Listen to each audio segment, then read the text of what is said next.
Hello friends, welcome to our channel Knowledge Amplifier, and today in this particular video I am going to discuss some very interesting interview questions related to unsupervised machine learning. Already I have discussed several unsupervised machine learning like K-means, one of the most popular unsupervised machine learning algorithm. Then we have covered DBScan, then we have studied hierarchical clustering algorithm, along with that mean shift clustering algorithm.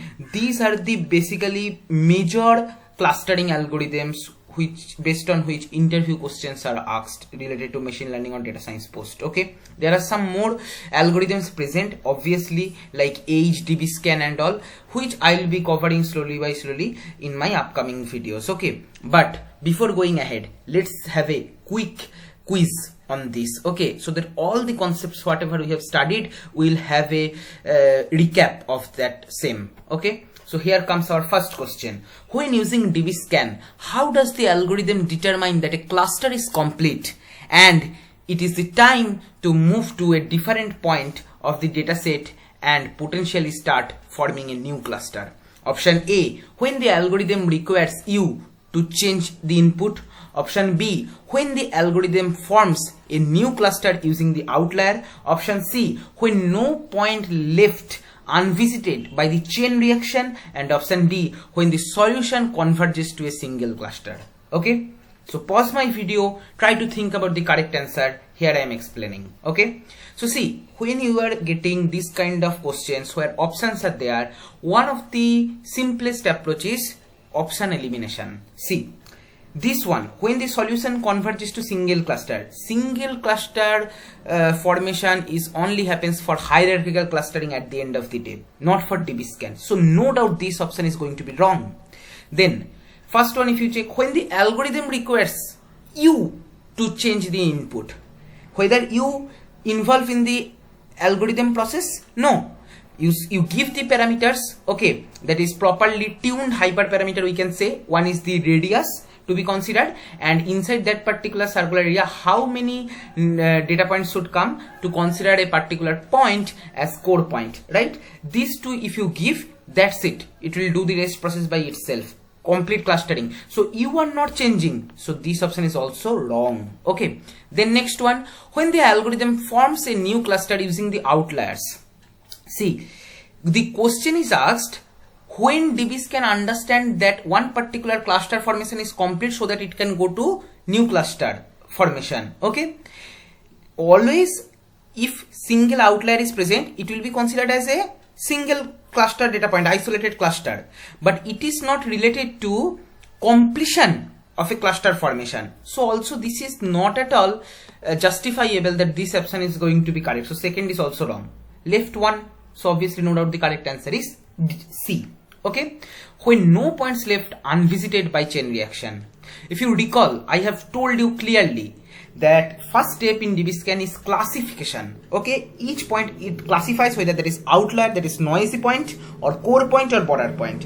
Then once if for all the data points classification is completed, what it does, it basically connect the core points that are neighbors and put them in a same cluster, so that a cluster is formed by at least one core point and surrounding that all the reachable border points whatever present. Okay, and this goes like chain reaction. I have just taken the same snapshot or this particular picture from my previous theoretical discussion. See here how the cluster is formed.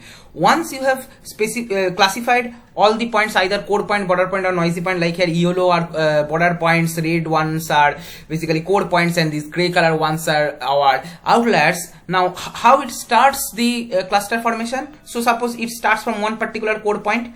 Okay, all that reachable border point will come in the same cluster. Okay, then see this core point by chain reaction it will go, so this will also come. This core point by chain reaction it will go, this border point will come, this core point by chain reaction it can go, this border point as surrounding that, near to that, so all will come, and this is forming one complete cluster because there is no way to reach from here to here. Similarly here at least one core point, and surrounding that whatever border point is there, they are together forming another cluster. So basically the no doubt the correct answer is when no points left unvisited using the chain reaction. Chain reaction means, I mean to say that from one core point combining all the near border point, it is going to next one, then it is taking all the near border points to that, like this. This is what is chain reaction is studied in chemistry, right? So this is going to be the correct answer. Congratulations to you if you have predicted this correctly. If not, no issue, you just knew the solution. Next time you should not do mistake here. Okay, which of the following statements correctly defines the strength of the DB-scan algorithm? Option A, no need to specify number of cluster like k-means. It allows for noise and it can handle arbitrarily shaped cluster. Option B, it do well with different density, works with just one parameter, that is NCLU defines itself. Okay, so NCLU means number of data points should present inside that particular radius or something, that is number related thing, but it is telling only one parameter. Okay, then option C, the algorithm will find the outliers first, draw regular shapes, works faster than other algorithm. Option D, it is computationally intensive, it is sensitive to outliers, it requires few hyperparameters to be tuned. Pause my video, try to think about the correct answer. Here I am explaining. No doubt, without any thinking much, we can say the correct answer is option A. See, we don't specify that how many clusters is going to be formed using DB-scan. Okay, we just entered that two parameters, and in the DB-scan is specially created to so that it can be applied in noisy environment. Okay, where k-means fails in noisy environment, right? I have discussed in the disadvantage part of k-means, and it can handle arbitrary shape cluster. Yes, obviously, that's why I have shown you the visualization. Suppose I have a smiling face data I have discussed like this, and then DB-scan able to do the clustering properly. All the border points, that is this one perimeter part of the face, it made one cluster. The two eyes, it made two different cluster, and this laughing face part is making another cluster, like that. So arbitrary shape, yes, obviously, that's why the DB-scan is famous for. So no need to go to much options. No doubt the correct answer is option A.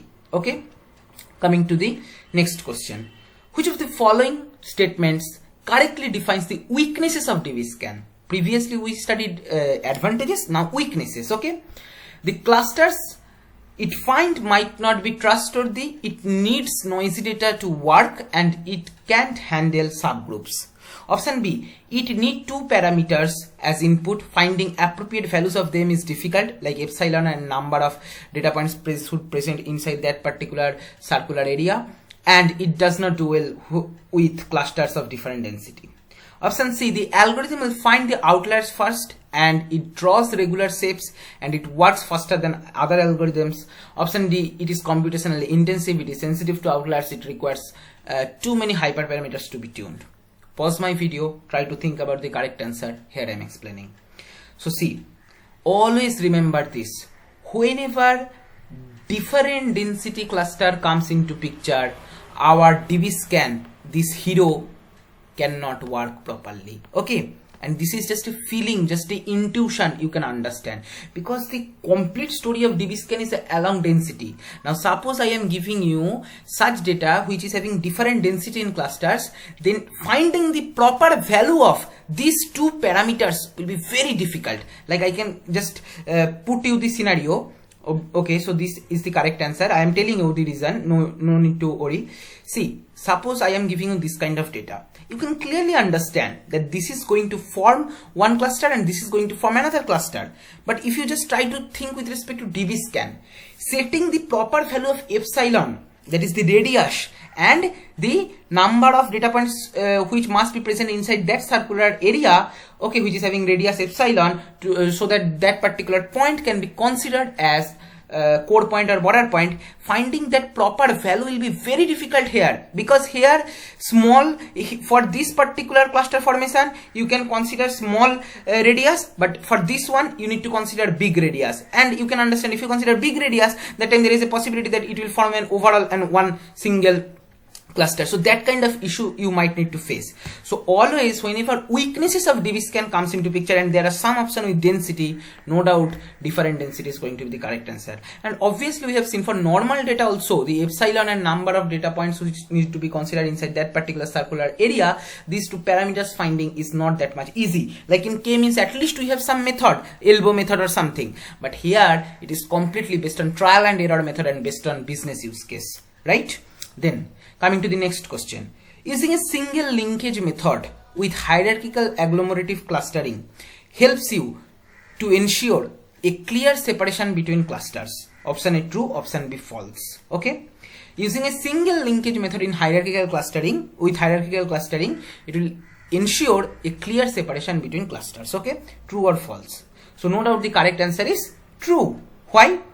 If you recall the different linkage when I have discussed single linkage, complete linkage, average linkage, then Ward's method, which is one of the most powerful technique, minimum variance, that concept also present in Ward's method only.